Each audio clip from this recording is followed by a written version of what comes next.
Otep à tous, bien-aimés frères et sœurs.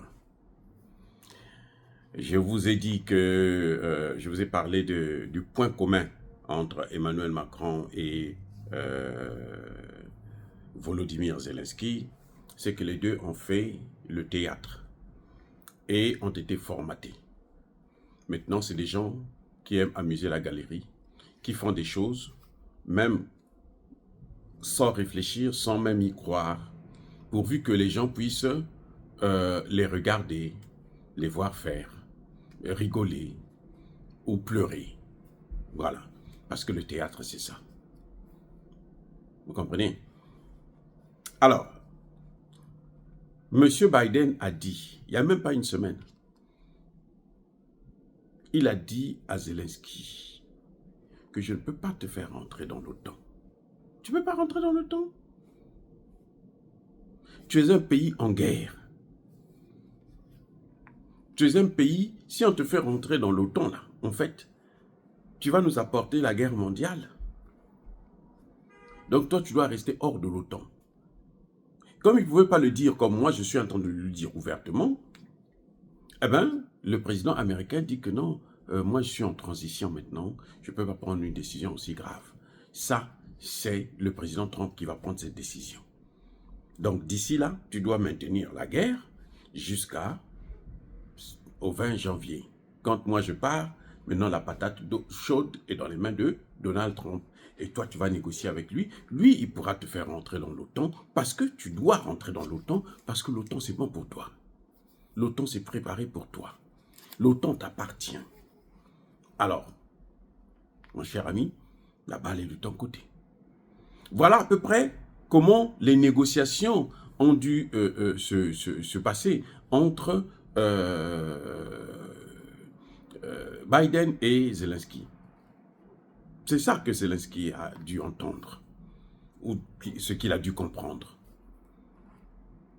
Oui. Biden a eu 3 ans, non, 2 ans, hein, pour faire la guerre. Donc, pendant les 2 ans, il pouvait le faire entrer dans l'OTAN. 4 ans, puisque le temps de préparer cette guerre, il pouvait le faire entrer dans l'OTAN.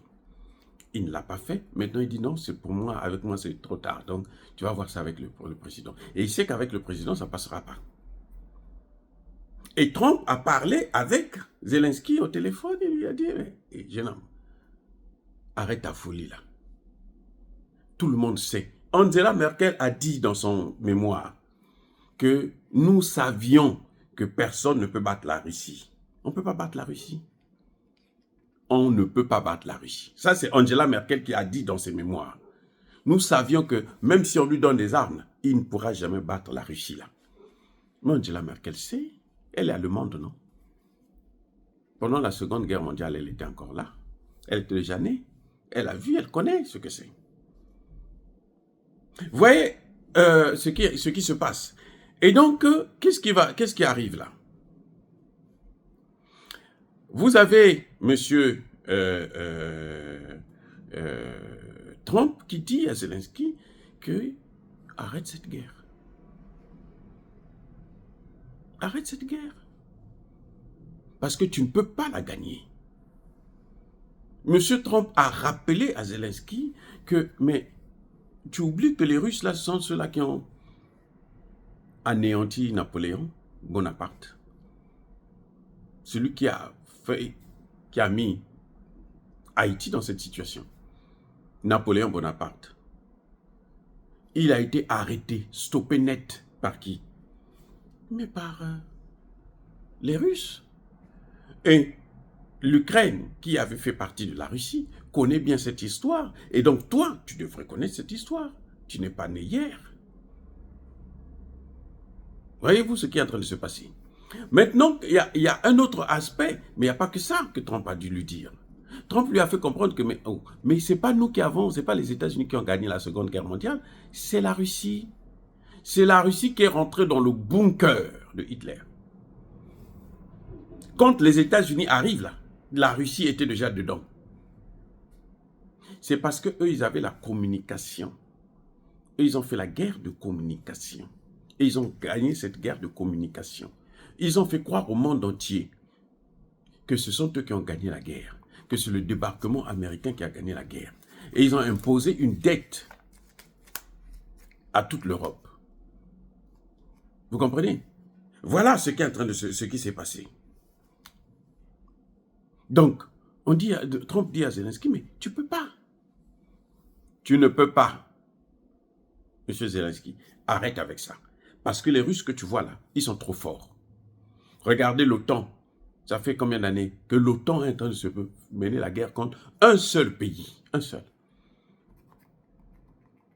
Un seul pays. Vous allez me dire, l'Iran, la Corée du Nord, c'est faux. L'Iran et la Corée du Nord ont donné des armes, mais ils ne combattent pas. Les experts de l'OTAN, là, vous savez, pour frapper en profondeur, là, c'est quoi? C'est avec les experts de l'OTAN. Ce sont eux qui donnent l'information.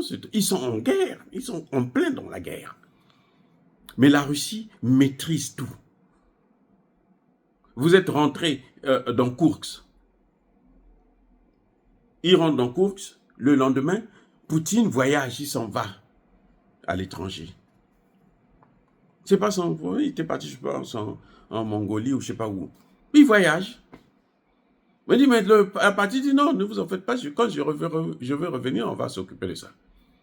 On les a laissés rentrer et tout. Sur LCI, France 24, partout, on a fait le tapage, on a parlé de ça et tout. Et on se rend compte que après, Poutine revient. 1 ou 2 jours après, il revient. On les laisse là. Presque 4 semaines, 1 mois. Les Ukrainiens sont en train de danser avec les Otaniens, sont en train de danser à Koursk. Il a passé par par-ci, par-là et tout. La seule chose que Poutine avait fait, c'est qu'il a retiré les Russes. Il dit, bon, déplacez-les. Qu'ils aillent ailleurs. Laissez-les le territoire. On va s'occuper d'eux après. Laissez-les d'abord faire la fête. Ils ont fait la fête et tout. Au moment où je vous parle, il y a plus de 40 000 qui sont tombés à Koursk. 45 000 au moins.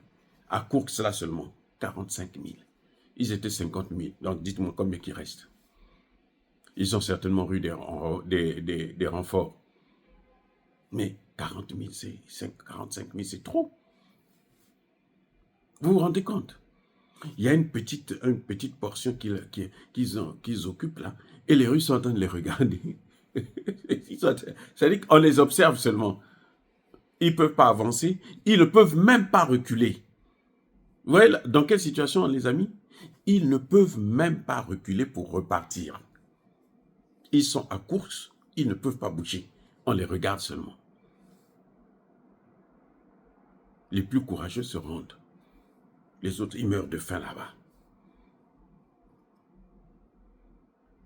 Donc, Trump dit à Zelensky, mais écoute, ce qui s'est passé là, ton offensive là, que tu as fait en 2021, 2022 là, 2023, ça a donné quoi? Rien. Mais tu ne peux pas gagner cette guerre. La grande offensive, on a parlé de ça, on a fait du bruit et tout. Tu ne peux pas. Donc, arrête avec cette guerre.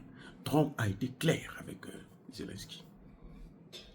Ça veut dire aussi qu'il ne rentrera même pas dans l'OTAN. Même après cette guerre, il ne rentrera pas dans l'OTAN parce que l'une des conditions de Poutine sera ça, pour qu'il arrête la guerre. L'une des conditions. Et la négociation, je vais vous dire une chose, la négociation ne se fera pas avec Zelensky. La négociation se fera entre Poutine et Donald Trump. Macron ne sera même pas à la table. On ne l'invitera même pas. Macron apprendra comme toi et moi, là, à la télévision américaine. Ah bon, ils ont trouvé un accord. Si on invite Zelensky, c'est pour venir apposer sa signature. Mais il aura l'obligation de la fermer. Parce qu'il est trop bête. À la rigueur, on pourra appeler l'autre, la poupée, là, qui est à l'Union européenne, là.